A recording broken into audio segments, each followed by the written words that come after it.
Okay, another geometric figure or shape is ellipse, no? So, pwede po nato ni siya ma-apply or ma-applyan ng ato limit theorem sa pag-solve sa area.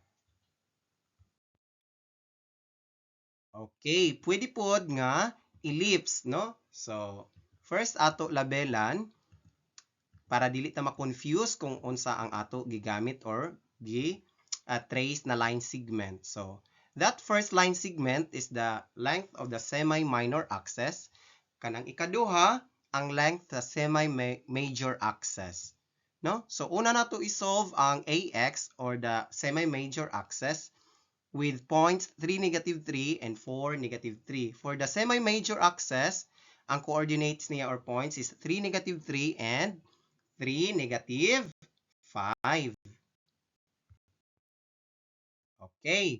Pwede na dahil tamo proceed sa pag-solve sa distance, no? Using the distance formula. So, nakalabel na, no? Kung unsa atong x sub 1, x sub 2, y sub 1, y sub 2. So, substitute, we have x sub 2, 4, x sub 1, 3, y sub 2 is -3, y sub 1 is -3. So, simplify.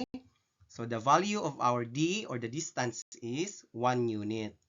Since the distance is equal to xz or yadtong line segment xz, thus the measure of the semi-minor axis of the ellipse is 1 unit. Pwede na dahil mo proceed sa pag-solve sa distance sa semi-major axis. So, ato labelan ang coordinates, no? So, substitute, x sub 2 is 3, x sub 1 is 3, y sub 2 is -5, y sub 1 is -3. So, simplify, we have d is equal to 2 units.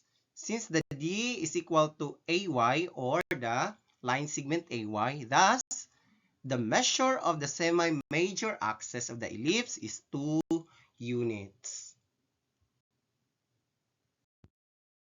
Using the formula for the area of an ellipse, so we let b be equal to x, the length of the semi-minor axis, and a be equal to x plus a minus b or the semi-major axis, no? So, i-minus nato na sila kay duhaman ka line segments ang ma-involve pag ellipse kay dili man na siya circle, no? Na radius na ang gamiton karon duha lang jud ang gamiton, no? So, ang half lang niya, that's why it is semi, no? So, we have 2 minus 1, that is 1. So, that is for the semi-major axis na expression. So, ang formula is area equals pi AB. Mauna ang formula sa ellipse. So, i-substitute lang nato sa B ang x, sa A, x plus 1. Then, i-multiply, we have x squared plus x times pi, no? So, we have, i-distribute nato ang 3.1416 sa binomial na x squared plus x. Okay, so that is will be our area. So, we're going to convert it to function form. So, we have a of x is equal to 3.1416 x squared plus 3.1416 x. So, that is the function.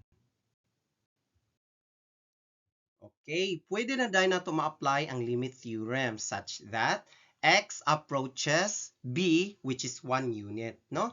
So, ang function a of x as x approaches to b, dadayon siya, no? Limit of that function nga katong na-derive na to gaina as x approaches 1. So, distribute and simplify. So, we have 6.28 square units. Therefore, the area of the elliptical table, ang area di ay ato is 6.28 square units. Okay, kung makita ninyo, no, this is the sample output of floor plan. So, naadiha katong elliptical table, na sample nato, katong circular table, no? So, uban pang shape pwede mo maka-apply sa inyo floor plan para ma-design ninyo siya. Basta, mo inside ang ma-solve na areas, no? Sa katong conventional formula and sa ato paggamit ng limit theorems or the limit concepts in basic calculus.